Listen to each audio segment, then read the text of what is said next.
Nasa ulo na raw ng barkada ni na CJ ang alak nang nakuhanan ng videong ito. Hoy! Pasado alas 4 na raw ito ng madaling araw. Nasa kalsada pa rin sila matapos mag-inuman hastang nag-aasaran at nagsasayawan pa. Pero nakainuman, sigurado raw silang hindi dala ng kalasingan ang nakita nila sa video na nagpatayo ng kanilang balahibo.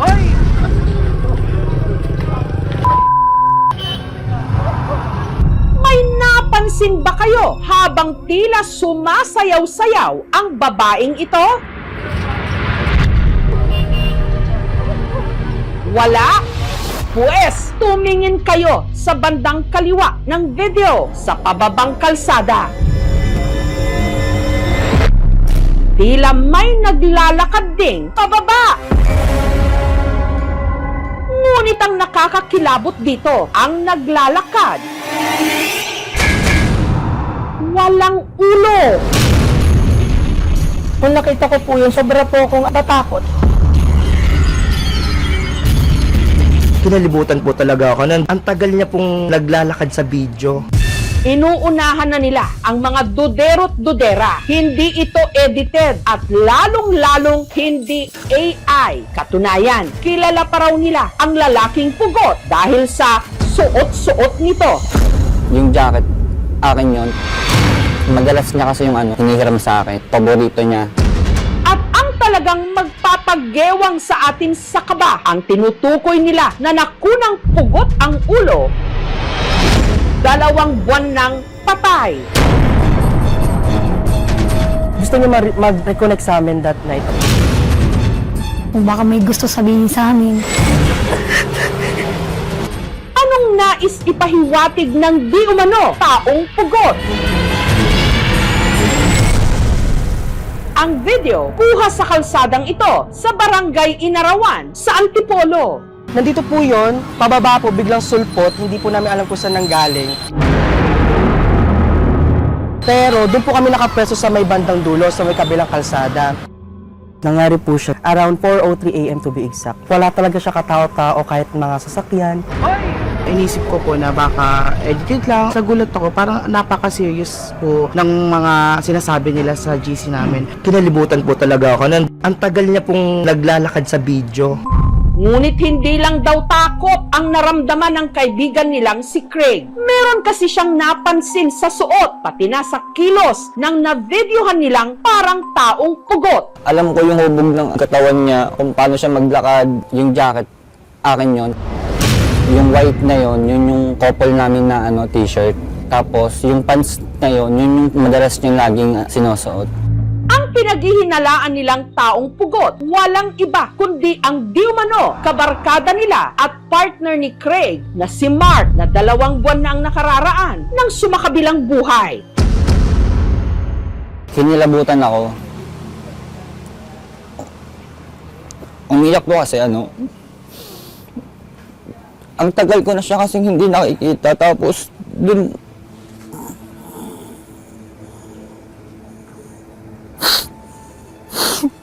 siya sa video magpapakita.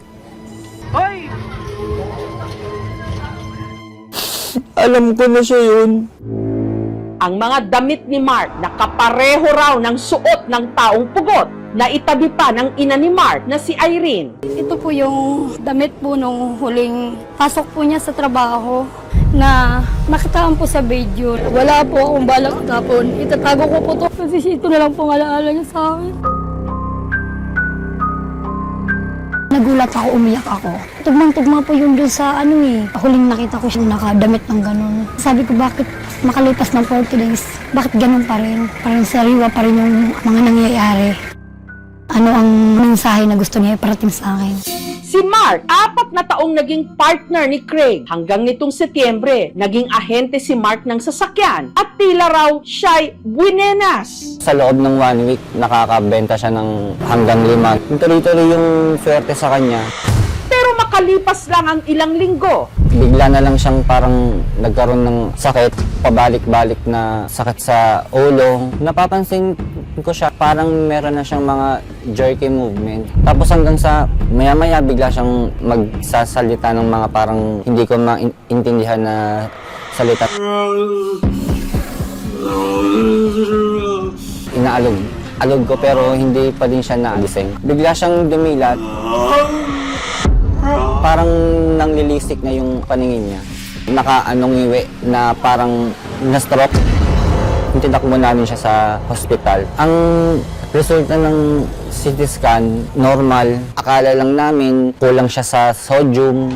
Si Mark na discharge, subalit sa pagdaan ng mga araw, mas lalo raw lumubha ang kanyang lagay. Kahit ako, hindi niya na po ako nakikilala. Yung mama niya, hindi niya na kilala. Dahil gagawin daw nila ang lahat para lang matukoy ang nagpapahirap kay Mark, ipinatingin siya sa isang albularyo. Sinabi na kinukulam daw po siya. Babae daw po ang may gawa. Hanggang nitong Nobyembre, si Mark na comatose. Bago siya ma-brain comatose, niyakap niya ako. Sinabi niya sa akin na hindi ko na kasi alam kung anong nangyayari sa akin. Baka hindi na ako umabot ng birthday ko. Ang birthday niya, December 17. November 29 o 18 araw bago ang nakatakda sana niyang 27th birthday, si Mark tuluyan ng binawian ng buhay. Lahat-lahat ng nangyari sa amin, biglaan talaga, masakit pa rin. Kinukuha ko ang picture na hinihiling ko na sana. Nandiyan siya, katabi ko pa. Umaano siya sa balikat ko. Lang, malamig. Na may parang may nakasampa sa balik. Nararamdaman ko po yung yakap niya sana.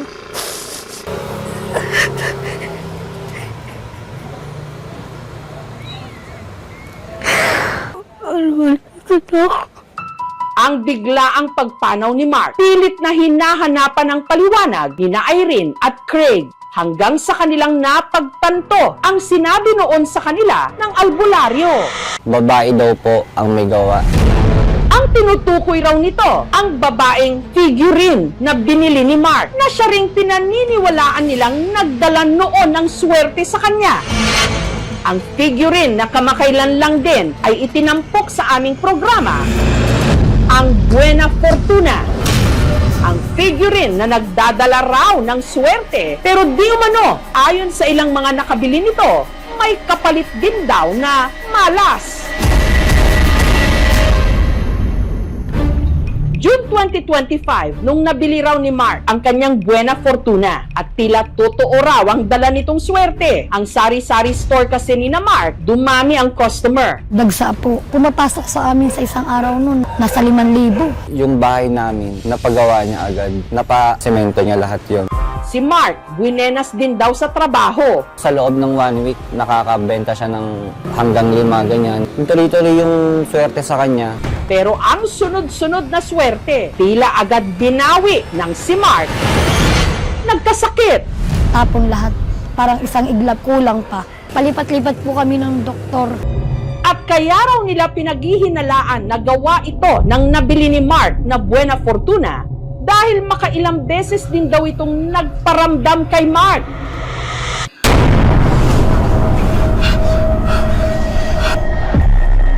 Sinabi niya na, "Ma'am, may nakikita ko dyan sa bahay. Babae daw na mahabang buhok. Tumutugma ba dun sa figurine po na yun."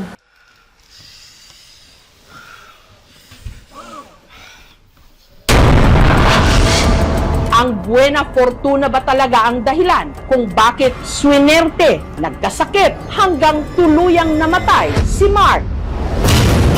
Si Mark din nga ba ang pugot na nahagip sa video? Yung white na yon, yun yung couple namin na t-shirt. Yung pants, madalas yung laging sinusuot. Hindi ako magkakamali, talaga siya yun. Ang aming team nag-imbestiga. Sa video, hindi naman siya edited. At sa kanilang pag-iikot sa barangay, may natuklasan pa sila sa di umano lalaking pugot. Kilalaw namin yun. Sino siya? Tao po. Hindi na sasakit ang inyong ulo sa kakaisip dahil ang mga kasagutan ilalahad na Dito po yun siya nakuhaan sa CCTV na naglakad po.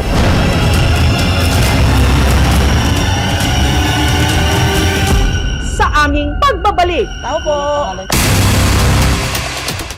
Lagpas ulo ang takot ng grupo ni na Craig nang sa kalsadang ito sa Antipolo, may na-videohan silang naglalakad na parang pugot ang ulo. Sobrang kinilabutan ako. Pero ang mas lalo raw nagpakilabot sa kanila, ang pugot, di umano, kilala nila. Kahawig na kahawig daw ng damit ng kaibigan namin.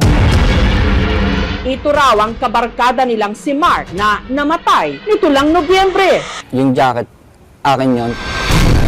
Madalas niya kasi yung hinihiram sa akin. Paborito niya. Nagulat ako, umiyak ako. Tugmang-tugma po yung dun sa huling nakita ko siya nakadamit ng ganun.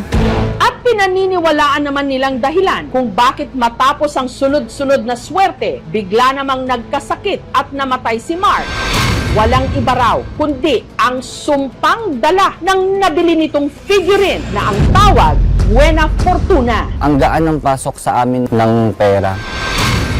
Wala, useless niya. Tapon lahat, parang isang iglap. Kaya ang Buena Fortuna ni Mark, agad nilang itinurn over sa simbahan. Ang sabi po nun ng pare, marami na raw pong nagsusurrender. Sinusunog po yata nila. Wala pong indicator o nagsasabi na ito ay nagdadala talaga ng swerte or ng malas. Depende rin po ito sa sitwasyon po natin. Samantala, para bigyang linaw naman ang misteryo ng pugot sa video, sinuri ito ng eksperto. Sa video, hindi naman siya edited. Balanse naman lahat ng mga pixels niya. Nag-ikot-ikot din ang aming team sa barangay hanggang may nakalap silang CCTV footage sa parehong kanto kung saan nahagip ang video ng di umano taong pugot. Dito makikita ang isang lalaking naglalakad mag-aalas 4 ng madaling araw. 3 minuto bago ang eksaktong oras na nahagip sa video ni na CJ ang inakala nilang taong pugot. Dito po yun siya nakuhaan sa CCTV na naglakad po. Na 100 lang naman po ito na wala po siyang ibang daanang madadaanan din. Hanggang dun po sa may pinakababa. Hinanap nila ang lalaki sa video. Pero namin mamukaan niya. Marami siyang tao dito dumadaan. Hanggang sa may isang tumalima. Kilala namin yun, nakikita namin yan din. Tigay dyan sa amin sa dulo. Kasi isa lang yung jacket niya eh. Tao po. At naka-face to face nila ito. Tao po. Ang 70 anyos na si Lolo Eduardo. Kayo po ito. Oo, ako. Ito yung jacket ko. Araw ako naglalakad dyan. Ay, maaga po pasok ko. Alas 3 pa nga, maalas nga ako dyan eh. Pag dating doon sa kanto, tawid ako doon. Yung sumasayaw ng babae, nakita ko. Pumagit na sa kasi hawak sa akin. Ayun kayo, ayun. Kalasing sila eh. Para sa akin, palaisipan ho yan kasi karamihan ng walang ulo, mamamatay daw yan. Pero kayo hindi ka naniniwala. Eh, pwedeng maniwala, pwedeng hindi. Hindi pa nangyari sa akin yan, ngayon pa lang eh. Pero kung totoong tao ang nakuhanan ng video, bakit para itong pugot ang ulo? Medyo low quality yung video, blurred siya. Pangalawa is yung color nung kalsada to. Yung color din ng balat is nagbe-blend dahil since medyo wash out yung color niya, hindi ganun ka-saturated. So, hindi na nakikita yung details nung video. Kaya bumukha siyang walang kamay, walang paa, or walang ulo. Humihingi po ako ng dispensa kasi bilang uploader ng video, may accountability rin naman po ako sa mga nangyayari ngayon. Mas mainam po yun. Hindi na ako mangangamba na siya yun. Inaano ko sa sarili ko na nasa langit na siya. At least, napatunayan namin na kahit wala na siya, buhay pa rin yung mga ala niya sa amin. Nandito pa rin sa puso tsaka sa isip po namin. Baka nasa shock or denial stage pa sila na kung saan hindi pa lubos na ma-accept yung nangyari, and ang kailangan lang nila ay time para dumaan sa buong process of grieving. Nitong Huwebes, muling dinalaw ni na Irene ang puntod ni Mark. Alam ko ba, gagabayan mo na lang ako. Hindi magalala. Hindi ko papabayaan si mama. Mahal na mahal kita. Hindi ka mapapalitan dito sa puso ko. May kanya-kanya tayong paraan ng pagdadalamhati sa pagkawala ng ating mga minamahal. Pero ang tiyak, ang pangungulila at ang pagmamahal natin sa kanila, hindi basta-basta mapuputol kahit pa ng kamatayan.